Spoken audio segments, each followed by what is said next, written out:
Bismillahirrahmanirrahim. Assalamualaikum warahmatullahi wabarakatuh. Pemirsa yang dirahmati Allah, marilah kita simak ceramah dari Ustadz Abdul Somad dengan tema 4 dosa terbesar yang menghancurkan hidupmu. Sebelumnya marilah kita bersolawat terlebih dahulu. Allahumma sholli ala Sayyidina Muhammad wa ala ali Sayyidina Muhammad. Selamat menyaksikan. Ditanya tentang dosa apa yang paling besar. Ada dosa besar, ada dosa kecil, ada dosa besar, ada dosa terbesar di antara dosa besar. Dalam hadis ini ada 4 dosa paling besar di antara dosa besar. Yang pertama kata Nabi, al-isyraku billah, syirik, mempersekutukan Allah. Siapa yang mempersekutukan Allah ini? Makanya nama perbuatannya syirik, orangnya namanya musyrik. Kata mereka Tuhan itu ada jantan ada betina. Tuhan yang jantan namanya Allah, Tuhan yang betina namanya Lata. Ada Lata, ada Uzza, ada Manat, ada Hubal, ada Jibti, ada Tawun, ada Naham. Tuhan jantan namanya Lata, Tuhan betina namanya, Tuhan jantan namanya Aziz, Tuhan betina namanya Uzza. Tuhan jantan namanya Manan, Tuhan betina namanya Manat. Tuhan jantan namanya Allah, Tuhan betina namanya Lata. Nikah Tuhan jantan sama Tuhan betina tadi, lahirlah anak-anak Tuhan. Anak Tuhan itu malaikat-malaikat, banatullah, anak Tuhan. Jadi tentang cerita Tuhan punya bini dan punya anak, itu kerja orang musyrik. Dari mana pemikiran Tuhan berbini beranak ini? Ini datang dari budaya Yunani kuno. Ada Tuhan jantan namanya Zeus, yang sekarang sudah masuk dalam game online dan judi online. Zeus ini punya bini Tuhan. Lalu lahirlah anaknya laki-laki, turun dari langit ke bumi. Nama anaknya itu Hercules, anak Zeus. Bini Zeus mati, kemudian Zeus berbini lagi. Bininya yang kedua ini jahat, kejam, memusuhi Hercules. Itulah setan. Jadi kalau ada bini jahat berarti tak ada yang bilang begitu. Jadi mitologi namanya. Ketika datang Nabi Muhammad SAW, ajarannya yang pertama adalah jangan syirik. Makanya kalau orang mau masuk Islam, dia mesti bisa mengesampingkan ini semua. Ajaran pertama dalam Islam, la ilaha. Kau jangan menyembah pokok kayu. Menyembah pokok kayu itu syirik, karena menduakan Allah. Kita diajarkan 17 kali sehari semalam, iyyaka na'budu wa iyyaka nasta'in. Ini sekarang banyak orang iyyaka na'budu wa dukun nasta'in. Kenapa berdukun itu syirik? Karena dukun-dukun berkawan sama setan. Dukun mintanya ke setan. Saya tak percaya Pak Ustadz dukun itu mintanya ke setan. Buka Quran juz 29. Ada satu surat namanya surat Al-Jin. Kenapa surat Al-Jin? Bapak dengarkan aja pengajian. Ya, baik. Karena pengajian subuh ini sudah direkam. Kenapa surat Al-Jin? Karena memang makhluk jin itu ada. Siapa yang tak percaya kepada jin, berarti dia tidak percaya kepada surat Al-Jin. Kalau tak percaya kepada surat Al-Jin, berarti tak percaya kepada Quran. Jadi kalau ada orang kata, kau jangan percaya kepada jin. Loh, memang ada dalam Quran. Yang tidak boleh itu adalah percaya bahwa jin bisa menguasai kita. Itu yang tak boleh. Karena yang berkuasa hanya Allah. La haula wa la quwwata illa billah. Makanya sebelum tidur malam dibaca Al-Fatihah sekali, Qul huwallahu 3 kali, Al-Falaq sekali, An-Nas sekali, ayat kursi sekali, dihembuskan ke tapak tangan, disapukan ke muka, ke kepala, ke badan. Dibacakan Fatihah sekali, Qul huwallahu 3 kali, Al-Falaq sekali, An-Nas sekali, ayat kursi sekali, dihembuskan ke air, diminumkan, dimandikan. Air yang sudah dibacakan ayat-ayat tak boleh dipakai cebok, diminum habis. Takut saya terkencing-kencing Pak Ustaz, siramkan ke pokok bunga. Kalau terganggu, yang anak gadis, yang cantik-cantik, jangan sombong. Karena tak semua laki-laki itu bisa menerima kenyataan. Nanti sakit hati dia, diganggunya pinggir jalan. Adek, mau tak nikah sama abang? Diam kau kucing kurap, tuih. Diambilnya air liur itu, dibawanya ke dukun. Dukun minta ke setan, dibacakannya mantra. Kakang telinga bosi mulut kesongkang gigi itu kunci. Nah, makan mie ayam, nampak muka jantan tubuh gelombang. Makan bakso, nampak muka dia. Pas mau makan gulai, sate, nampak dia. Siang malam terbayang-bayang, makan tak kenyang, tidur tak lelap, kena pelet. Saya di rumah ada juga pelet ikan koi. Maka anak-anak kita diajarkan membaca-baca. Bang Abdul Wahid pun perlu juga ini, tak perlu kita ajari, dia tamat pesantren. Membaca-baca. Kenapa?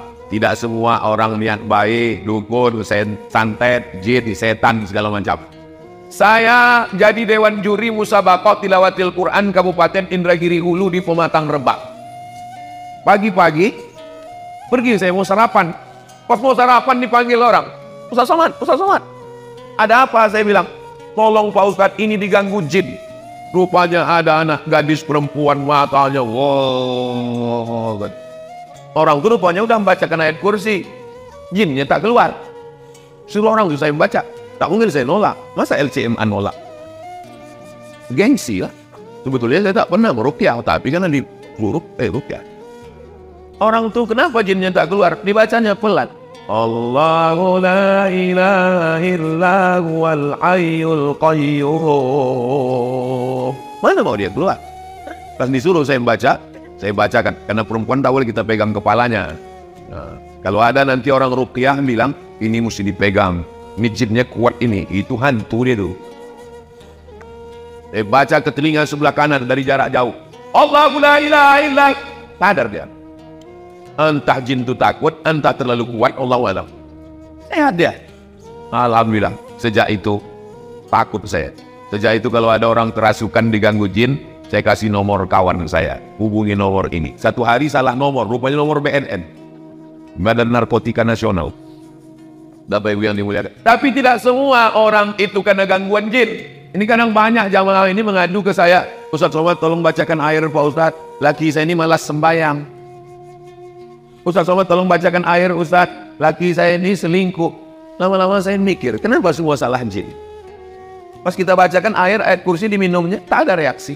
Memang dia tidak terganggu jin. Laki kau gatal. Sikit-sikit salah jin, sikit-sikit salah jin. Karena kita kasihan juga sama jinnya. Nanti lama-lama keluar KPJ, Komisi Perlindungan Jin. Saking banyaknya jin yang teraniaya. Bahkan jin pun udah banyak yang pensiun. Kata jin, aku udah tak menggoda manusia lagi. Lebih parah pula orang itu dari aku lagi, kata dia. Bapak Ibu yang dimuliakan Allah. Dibawalah Ustadz Ruqyah ke rumah sakit.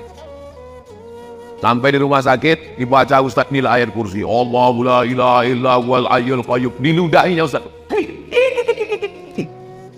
Apa kata dia? Sesama jin dilarang saling mengusir. Rupanya ulah yang membaca itu 11-12 sama yang dibaca. Jadi kata orang kampung kita, ini bukan masalah pistolnya, tapi masalah orangnya. Kalau bahasa kampungnya, man behind the gun. Orangnya. Imam Ahmad bin Hanbal, Imam Hambali tidak ada membacakan ayat kursi. Sakitlah adik raja di Baghdad, Irak. Sakit adik raja, diminta doa. Imam Ahmad bin Hanbal suruh datang ke istana. Kata Imam Ahmad bin Hanbal, aku tak perlulah datang ke istana. Lalu kemudian dikasihnya terompah kayu. Kita kalau bisa di toilet itu kasih terompah kayu. Kenapa di toilet terompah kayu? Supaya kaki tak kena najis. Karena setan masuk dari was-was akibat kaki kena najis bekas percik kencing. Waktu sedang sembahyang tuh, batal tak batal? Batal tak batal? Batal tak batal? Maka pakai terompah kayu. Imam Ahmad bin Hanbal mengasih terompah kayunya, bawakan terompah kayuku ini, letakkan di dekat adik sultan yang sakit tuh. Diletakkan terompah kayu Imam Ahmad bin Hanbal, sehat.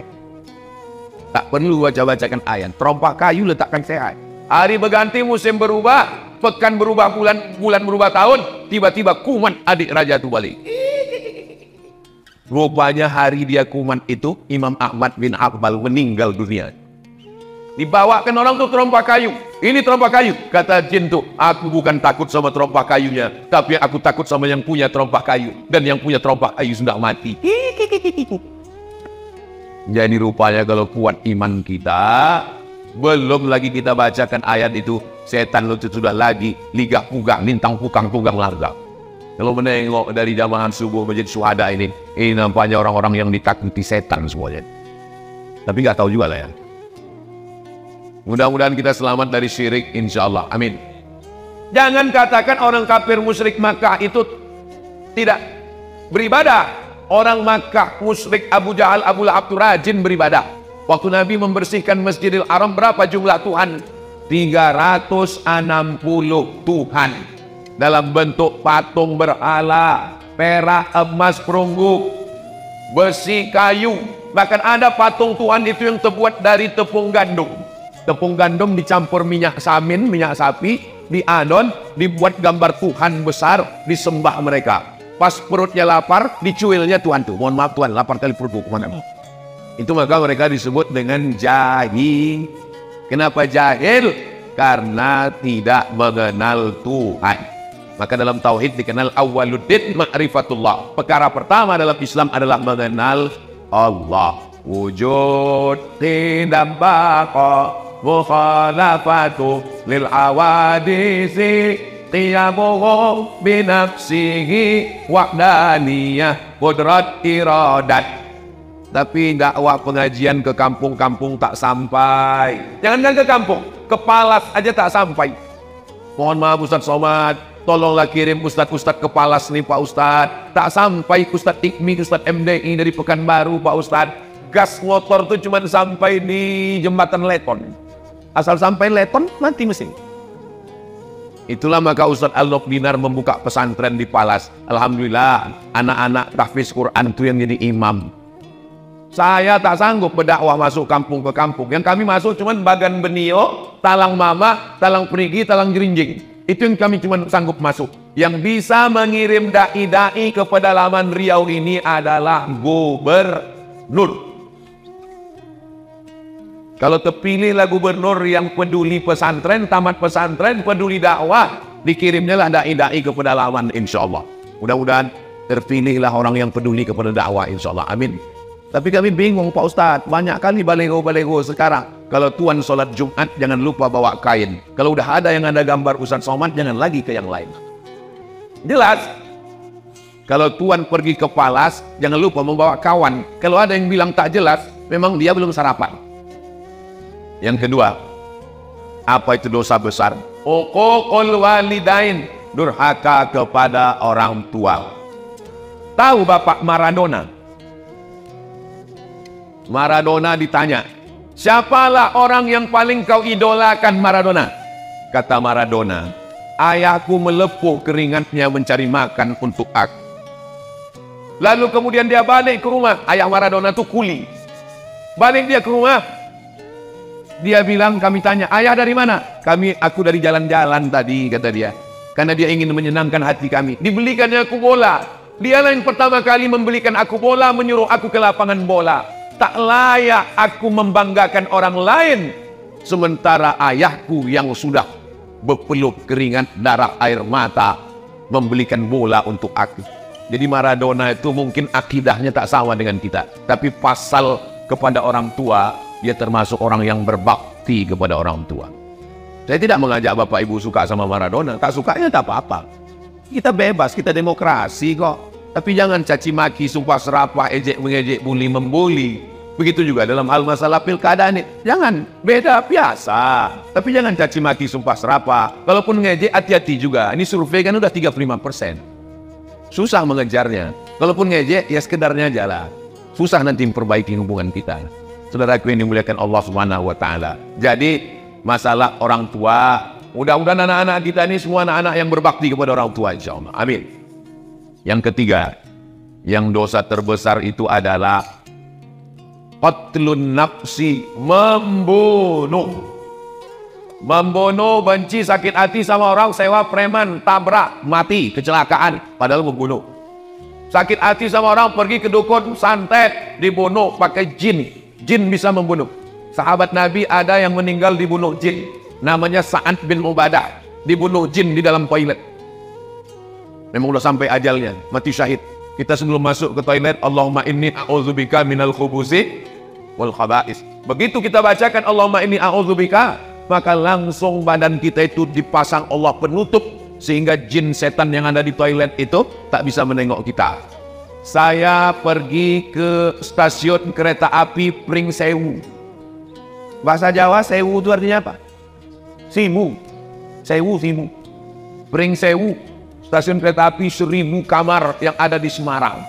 Sampai di atas, kereta api ini punya Belanda. Sampai di atas saya ditunjukkan sama guide-nya, Ustadz Somad, ini ruangan jenderal Belanda. Toiletnya di luar. Jadi rupanya Belanda itu dulu tahu toilet itu tempat setan, dibuatnya jauh-jauh. Itu beda orang dulu sama orang sekarang. Orang dulu makannya di rumah, buang air besarnya di luar. Orang sekarang makannya di luar, buang air besarnya di kamar.